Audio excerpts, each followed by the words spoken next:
We have checked it for a number of the most energy-consuming countries, like European countries, the EU, and countries like Denmark and the UK. We have shown for each country how you can actually go to 100% renewable energy in 20 or 30 years from now. And we're talking about what forms of renewable energy? Well, it depends on the country. In Denmark, wind power is very strong. Also in the UK, wind power is very strong. We had tried to make a scenario for Belarus where actually biomass was the most important. So it depends a little on where you are.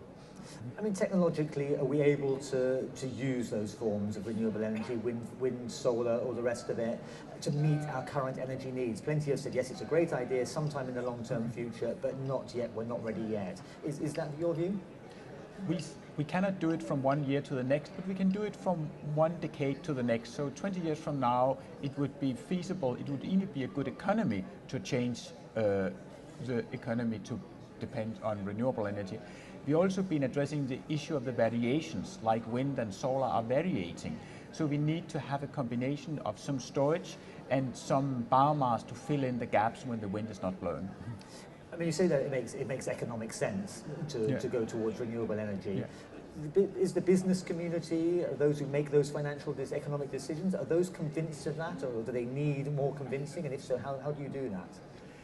I mean, many people are convinced, but there are also, unfortunately, quite a big group who are not convinced.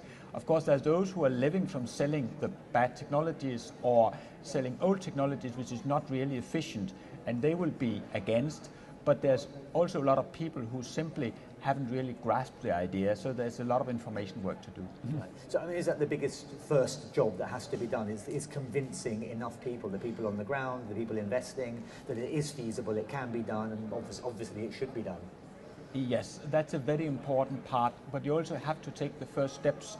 First, to decide upon politically that you want to go for, say, more renewable energy, that you want to go for a sustainable transport system, that you want to go for some of the other things, efficiency, that need to be done. For instance, coming to transport, lots of people are wasting lots of time sitting in queues in cars and spending a lot of petrol on that.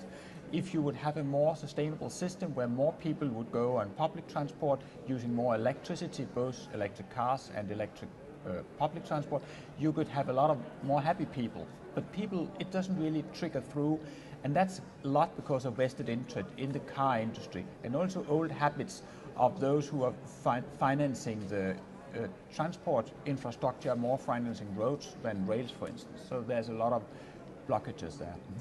I suspect you find plenty of people who agree with your point of view here among the NGOs, but trying to convince the politicians over the other side there, making the decisions. I mean, how far are we away from convincing them that we are 100% sustainable energy is achievable?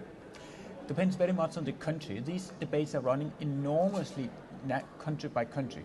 In a country like Denmark, for instance, the politicians, the large majority, like 90% of the parliamentarians, agreed that we want to go for 100% renewable energy. Now we are only discussing time frame. Do we need 20, 30 or 40 years? That's what's left. In another country like Poland, it's a small fraction of the parliamentarians who are actually